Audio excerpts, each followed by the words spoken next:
Hello guys, welcome to another edition of Hicks Forward where we'll discuss about football and other related issues. Now, in today's video, we're discussing about Chelsea in general. We want to analyze what they've done since the season began and see where they can possibly improve in the course of this season.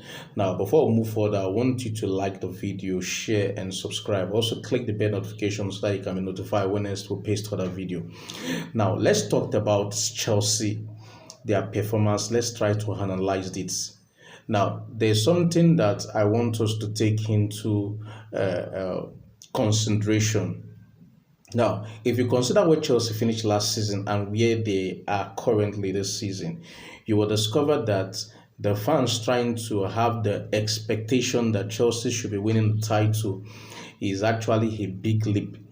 Because if Chelsea finished 12th last season, now, in the course of this season, you should think that, yes, it's supposed to be a gradual process. Now, there's something that the owners and the coach make us to believe in the course of the transfer window. Now, thank God that the transfer window is short. Every team can fully focus on what they want to do as a season it's thick and fast. Now, the owner tried to change the entire team because we're having the mindset that it is the players that were not good enough last season, hence we finished where we finished. Now, in the course of this season, the owners try their best to see how they can be able to ship out all those players and bring new players with a brand new coach. Now, what the coach make us to believe in the course of the preseason is that when you hear the charisma with which he speaks in his press conference, his interview, and you watch out the preseason friendlies that they play, by default, any fan want to have a big expectation of what the season can bring. But sometimes when anxiety creeps in, you are so happy.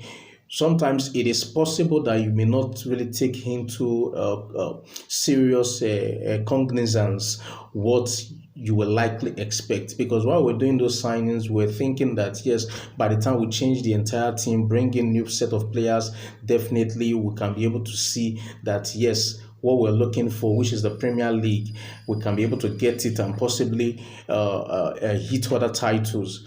Now, reality has dawned on us quick, just like this. And that is how it is also with life. Because sometimes when you base your life on the promises that people give to you, you may not necessarily be able to look at the pros and the things that you're not supposed to do. Because sometimes the promises may be so juicy that you may be carried away. Now, where we finished last season, because when you want to take into serious consideration what the owner are doing, first of all, you ask, what is the strategy? They come up with a strategy of going for players that are within the age of 18 to maximum 23. The only exception was Christopher Nkunku, that is 25 years old. Now, sometimes I begin to ask myself, the owners, the signings they are they doing it because of the love they have for the team, or they are doing it because they are trying to grow the Chelsea, which is an institution? Because these guys, they are here to make profits. They signed the club for 2.5 billion, and within the space of 3 transfer window, they've been able to invest 1 billion into the club. Now, some of these players they are signing, when you looked at them, you begin to ask yourself, what is the pathway for these players to be able to get to the zenith?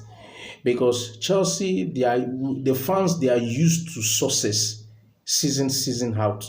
But this process, they are coming up. Yes, they bring in Pochettino with a coach that has the pedigree of grooming young players. Now, let's highlight what Pochettino has done. Yes, he's good at that. I'll give it to him. But one thing we need to take into consideration as well is that while he was in Southampton, there was no pressure to win title.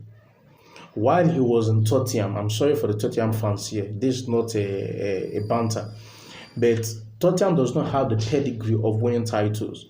So he make use of the tools that were available for him as at that time. And the tools that were available for him were, because this Southampton, they don't have the finance. Yes, Tottenham has the finance, but their owner is not ready to actually cover those kind of funds. So he makes use of what he was having. Now in Chelsea, we are not compelling him to do the same thing with the pressure that is attached to him that you must win title with a set of teams. Because when you don't have experience in the team, it tends to affect the team. Now looked at what he was using in the course of the preseason, 4-2-3-1. Yes, Christopher Nkunku got injured, but I don't want to think that because one player is out of the team, then the entire team should actually be in complete disarray. Because you trying to use Chilwell to play the left wing is more or less like insulting every other wingers we have. That yes, Mikola Modric is not good enough to play the wing. So you are now using a left back to play the wing. And we see that this is not part of what Chilwell's strength. And because of that, it's making him look like a bad player before everyone. Cowell is a centre back, a left centre back. Now you're compelling him to play as a left wing, a left back. Now you see that sometimes when you don't play players in their places where they have strength, it will tend to affect the entire performance they want to do in the team. Now we signed Palmer. What is the possible thing? Now people are saying that yes, Lavia was not fit enough when he signed. We should be going for 4-3-3, using Lavia as the lone seat. Now, bad news, Lavia is injured. Now, from the news, it's possible that he may be out for some months. Even Chukwuemeka, that is actually recovering now, they said he has an extended 1 month. Now, what is the solution going forward?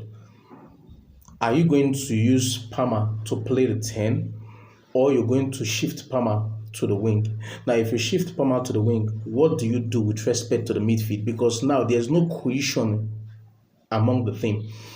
There's no one that can be able to link the midfield and the attack. And because there was no one to link the midfield and the attack, definitely it becomes difficult for Chelsea to score goals. So what I want to advise Pochettino, yes, I know that, but anyone that understands football could see that what he's using now, even though his intentions are good, it is not working. And when you're using a system that is not working, the best thing anyone can want to do is to go back to sit down, analyze it. Yes, thank God for this international window, but it is always tricky when it comes to Chelsea, because after the international windows, the next game they play, you tend to see them doing the same thing, because I don't want Chelsea to do what they did last season. They finished 12th. Chelsea Football Club finished 12th. I just want that to sink into the Chelsea fans for a second. Every other team that we are competing with have European competition. So the least that Chelsea could do is to make sure that they qualify for Champions League this season, finishing in first 5. You have just 1 game per week. So you, the coach, preparing for a game for a period of 5-6 days, as the case may be, it is enough. Yes, the team needs time because it's a brand new team. But in as much as it needs time, we need to see progress for the fans to be able to trust in the process. Because when there's no progress and you're bringing a project and a process, definitely they won't be able to trust in it. So Pochettino, now is for you to go back, sit down, analyze the 4 games you've played 4 games out of 12 points that is possible to grab. You're picking just 4, which is very, very bad. And if you go with this same kind of form, definitely there's no way they can qualify for Champions League. So sit down, analyze it, and make it simple. Just go for the simple things that the players can easily understand, because a new team, it is when they keep playing together, that's when they will gel. Mikhailo Modric will spend a lot of money for him, and them giving him the number 10 jersey, it means that they trust this guy.